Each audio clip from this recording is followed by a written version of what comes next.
Libra, you have been so close to letting go, and nobody around you would have blamed you. Nobody watching from the outside, seeing how long you have waited, how much you have given, how gracefully you have carried something that was never supposed to be carried alone. Nobody would have looked at you and said, you gave up too soon, because you haven't given up too soon. If anything, you have held on longer than most people would have, longer than was comfortable, longer than was easy. You have held on with that particular Libra faithfulness that doesn't announce itself or ask for recognition, the quiet, persistent, deeply private kind of loyalty that continues not because it is painless, but because something inside of you, some knowing that lives below the reach of logic, has kept whispering that this is not finished yet. That knowing was right. This is not finished. And the person at the center of everything you have been carrying is beginning to understand something that they should have understood a long time ago. Something that has been working its way through them, slowly, through all the noise of whatever has kept you apart, through all the distance, through whatever silence or separation or complicated in-between has defined this chapter, and that something is the specific, undeniable weight of your absence, the weight of what it actually feels like to move through their life without you fully in it. And that weight for them has become something they are no longer willing to pretend is manageable. They are thinking about reaching out. More than thinking, they are on the edge of it in a way that has a different quality than the previous times they considered it and pulled back. Because each time before, there was something that stopped them, pride or fear, or the convenient story they were telling themselves about why the timing wasn't right, why it was better to wait, why reaching out would complicate things in ways they weren't prepared for. But the stories are getting harder to believe. The reasons to wait are losing their persuasive power. And what is replacing them, filling the space where the reasons used to sit, is something much simpler and much more honest. The plain, uncomplicated, undeniable truth that they miss you, that they want you in their life, that whatever happened, whatever distance formed between you, it has not changed what you are to them, and they are running out of ways to pretend otherwise. Something is about to move in this connection, in this dynamic that has felt suspended for too long. Something is about to move. And the movement is coming from their side, initiated by them, carried by them, arriving in your direction with an energy that you will feel before it fully lands. You may already be feeling it. That inexplicable awareness of someone that arrives in quiet moments, a thought of them that surfaces without invitation, a dream that leaves you with their presence still somehow in the room when you wake, a moment of stillness where they are simply there in your mind with a weight that doesn't feel random. That is not coincidence, that is connection. Real connection. The kind that exists between two people whose energy is genuinely entangled, does not observe the rules of physical distance. It communicates across silence. It reaches through whatever carefully constructed space you have both been maintaining. And what is reaching toward you right now from them is something that carries the specific texture of remorse, of longing, and of a decision being made. The decision is to come back, not in a dramatic way, not necessarily in a grand gesture, though the significance of what they are preparing to do is enormous, even if the form it takes is simple. A message, a call, an unexpected appearance in the space of your daily life that announces itself quietly but lands with the weight of everything that has been left unsaid between you. They are moving toward you. And the question that is sitting at the center of your experience right now, the one you have been living with and around and through for longer than feels fair, is whether you are still there to be moved toward. Whether the waiting and the silence and the effort of maintaining hope without encouragement has finally cost you the last of what you were holding for them. And I want to speak to that directly because this is where things get real for you, Libra, because you are not someone who suffers, obviously. You are not someone who broadcasts your pain or makes your exhaustion visible to the people around you. You internalize. You process privately. You present the composed, graceful, seemingly unaffected exterior while the interior is doing something considerably more complex and considerably more tender. And what the interior has been doing in relation to disconnection, in relation to this person and all that remains unresolved between you is something that has cost you, really cost you. Energy you needed for other things, sleep, clarity, the full presence you usually bring to the other areas of your life, subtly diminished by the background process of carrying something this heavy without resolution. But here is what I also know about you, Libra, and what makes this moment so significant. You have not actually let go. You have come close. You have made the decision, or something close to it, perhaps more than once. You have had the conversations with yourself where you laid out all the very reasonable arguments for moving on, for protecting your peace, for redirecting your energy, for choosing yourself in the way that everyone around you has probably been gently encouraging you to do. And you have made those arguments eloquently because you are brilliant with language and logic when you choose to deploy them. But in the quiet afterward, when the argument was finished and you waited to feel the resolution of having decided, what you felt instead was the absence of resolution. The persistent, inconvenient, completely irrational awareness that you are not done here, that the closing you were trying to manufacture was not the genuine article, that something real and unfinished still lives in this connection, and you are not yet the person who is on the other side of it. You were right. You were not supposed to close this yet. Not because you owe anyone your indefinite waiting, not because your needs and your peace are less important than someone else's timeline, but because what is returning to you now is worth having been available for, worth not having built a wall around in the months it took for this person to find their way back to what is true. Now let's talk about them. Let's talk about what has been happening on their side of this silence.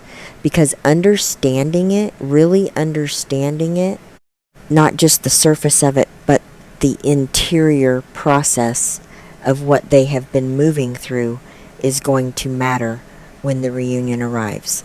Because you are going to need to decide how to receive them. And the most useful thing you can have in that moment is not just the feeling of them returning, but the context of why they went quiet in the first place and what has changed. This person was afraid. That may feel insufficient as an explanation given everything the fear cost you.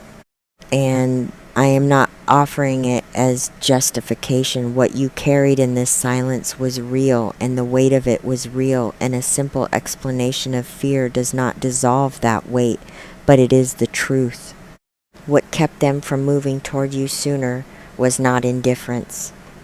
It was not a change of feeling. It was not the quiet, gradual fading of what they felt that sometimes happens when a connection simply runs its natural course. It was fear, wearing many different disguises. Fear of not being enough. Fear of arriving and finding that the distance had changed things in ways that couldn't be reversed. Fear of vulnerability on a scale that their history had taught them to avoid.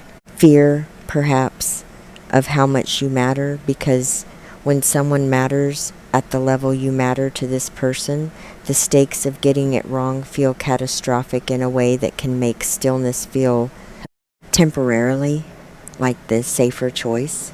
Stillness was not the safer choice. They know that now. The cost of the stillness paid in the specific currency of moving through their days without the texture and warmth and particular rightness that your presence brings to their world has finally exceeded the cost of the fear. And that shift, that crossing of the threshold where the pain of staying still outweighs the pain of moving, is what is behind the reaching out that is coming. It is not impulsive. It is not casual. It is the result of a long interior reckoning that has been quietly happening on their side of the silence, while you have been quietly, faithfully, exhaustedly holding your own. What they want to say to you, what they are preparing to say, in whatever form the reaching out takes, is something they have been building toward for longer than you know.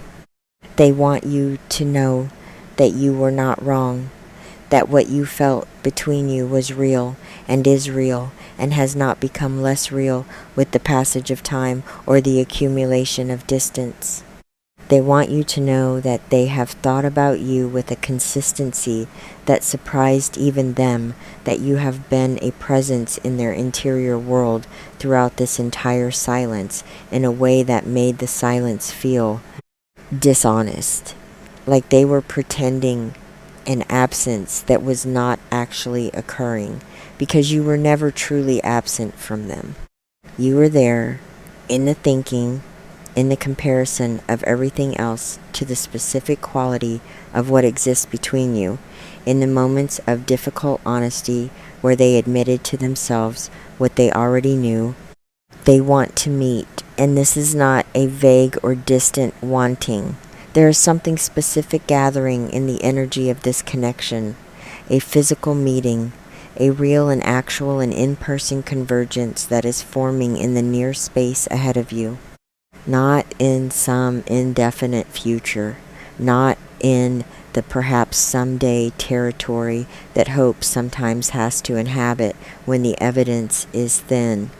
In the actual, visible, approaching near future, something is being arranged by the universe, if not yet by the two of you consciously, that is moving your physical realities closer together, a circumstance. A set of overlapping lives that creates an opportunity for presence, an encounter that could feel accidental in its outward appearance while being anything but accidental in its deeper design. When it happens, when the contact arrives, whether as a message or a call or a sudden shared space, I want to tell you how to be inside it. Because this is where your Libra nature is both your greatest gift and your greatest potential obstacle. The gift. You are extraordinarily good at creating harmony, at holding space for complexity, at receiving someone back without making them feel punished for the time they needed. Your instinct toward grace will serve you beautifully here. It will make it possible for them to actually say what they need to say without the conversation collapsing into defensiveness or the weight of accumulated hurt, making genuine connection impossible. The obstacle. You may be so focused on managing the harmony of the moment, so attentive to their comfort, so skilled at making everything feel easier than it perhaps should, that you forget to also be honest about your own experience, about what the silence cost you, about what you need going forward that is different from what was offered before. Libra's gift for grace can sometimes tip into a kind of emotional self-erasure where your needs get absorbed into the need to make things smooth, and you find yourself so relieved by the return of connection that you don't hold space for the very real conversation about what needs to be different for this to work the way you both deserve it to work. Hold that space, not aggressively, not with resentment in the way that only Libra can beautifully, diplomatically, from a place of genuine care for the health of what you are rebuilding. Let your needs be part of the conversation. Let what you have carried be acknowledged, not to punish, but because a reunion built on honesty is a reunion that can actually last. And what you are building here, what is being reassembled from the materials of everything you have both been through separately and together, deserves to last. There is a version of this connection that neither of you has lived yet, a version that has the depth of everything you have already been through together as its foundation, and the honesty of this coming reckoning as its cornerstone, and the genuine mutual choosing, the deliberate, clear-eyed, with full knowledge choosing as its architecture. A version where the fear that created the silence has been named and understood and no longer has the power to create that kind of distance again. Where the love that has been present throughout on both sides in its different forms and expressions gets to finally exist in the open, fully, without the management, without the careful containing, without the exhausting performance of needing less than you actually need from each other. That version is possible. More than possible, it is what is being moved toward right now. And it requires both of you to show up for this reunion with your whole selves, rather than the curated, careful, self-protected versions you may have been defaulting to in moments of uncertainty. You have always been capable of that kind of wholeness. Libra, when they are truly aligned with their own truth, brings a quality of presence to relationship that is genuinely extraordinary. You love with your full intelligence and your full sensitivity and your full awareness of the other person's complexity. You see people really see them in a way that most people spend their lives hoping someone will see them. And to be on the receiving end of that quality of seeing, that quality of being loved by someone who actually understands you, is one of life's most profound gifts. This person knows that. In the way that people know the things they almost lost and then understood the value of only once the losing felt real. They know what it is to be loved by you, and they are not willing to continue choosing the distance when the alternative, the terrifying, exhilarating, fully real alternative, is finding their way back to where they belong, back to you. So don't give up.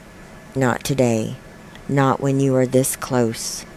Not when the energy of what is moving in this connection has this quality, this specific, warm, purposeful, almost urgent quality of something that has been delayed long enough and is finally moving.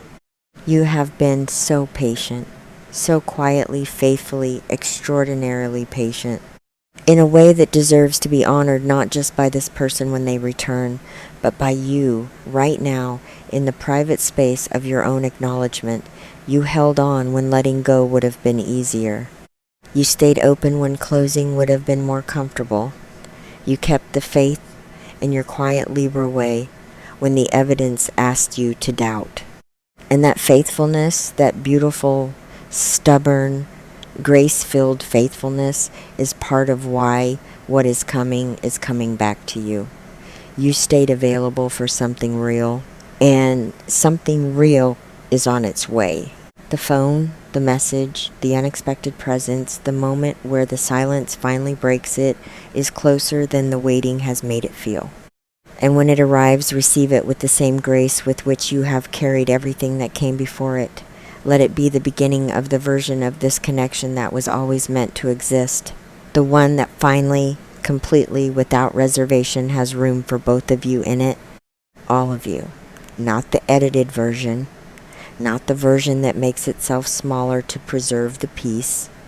The full, real, luminous, completely yourself version. The one that deserves to be loved and is about to know it.